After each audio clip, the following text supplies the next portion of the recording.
Hello there, kia ora. Welcome to budget breadcrumb season. With the budget less than a month away, the government is going to spend as much time as possible telling us about the amazing things that they're doing with it this year. It's something every government does, and it's designed to set expectations and let you know that they're going to make life better for all. Terms and conditions may apply. The term better is subjective, and results may vary depending on whether or not you donated to an election campaign for the coalition, fell down a conspiracy rabbit hole, or have imported cultural war talking points and made them your entire personality. You might have seen this announcement last week from Education Minister Erica Stanford, where teachers will no longer have to pay for their own registration fees. And it's not a bad call in isolation. It should help teachers get into the industry, and for some teachers, especially those new to the field, it could be a handy change that keeps them in the field. But it ignores the fact that the overall funding increase in last year's budget was less than the rate of inflation, which means a cut in spending power. How the government cut travel budgets, contractors, consultants, and professional development programs, including ones in Mataranga Māori cancelled based on made-up claims about it not succeeding, based on success markers that it wasn't measured against. Oh, and part of that increase in spending of $150 million over 4 years went on the failing charter school project, where attendance is so low that the average spend per student is 5 times the amount spent on standard state school students, and only 6 state schools have changed to charter schools. And that's the crux of any budget from any government. It's a sleight of hand trick when it comes to pre-budget announcements. There will be a song and dance about good things, and they'll try and minimize those issues and bad things, like how only 259 families access the maximum amount of Family Start rebates due to what the Prime Minister called issues with assumptions, and not, people falling for the spin pushed by the media in headlines like this from the Waikato Times. And you can expect this at every level of government representation. The mainstream media will focus on the big ticket items and push wide-reaching narratives.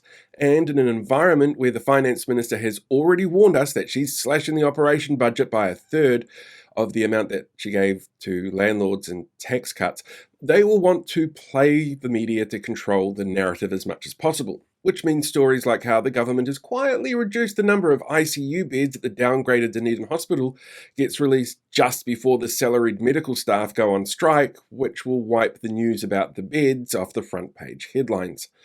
We'll also see a spin come into play from local MPs as issues around funding cuts start impacting those local communities that they represent.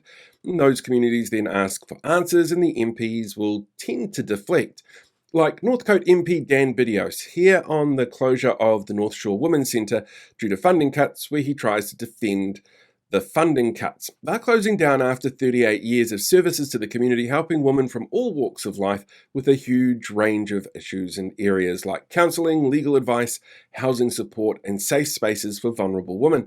They get funding from Oranga Tamariki for some of the services that they do, about a third of their funding, because they aren't focused specifically enough on children though, and with the budget cuts to Oranga Tamariki over the past year and expected this year, they're not going to get that funding. Now, for any organisation, a third of their operational budget is going to be a massive blow.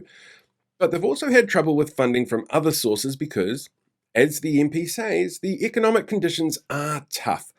Those conditions which have seen a rise in inflation, tens of thousands of people made unemployed, skyrocketing numbers of people needing benefits and being forced to stay on those benefits longer, and sanctions added to those benefits at record levels while the country dives into the worst recession since the 90s and the government borrows money to pay for tax cuts, while they also give kickbacks to landlords and tobacco companies and slashing funding to thousands of peripheral services that work for government departments. So clearly not the fault of Dan or his government's finance minister or, this government at all.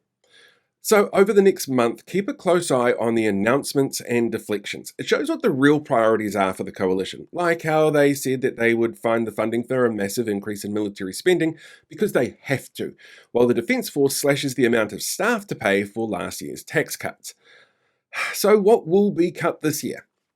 I honestly don't know, but I am curious to see what you think the government's going to cut funds to and what they're going to say to justify it.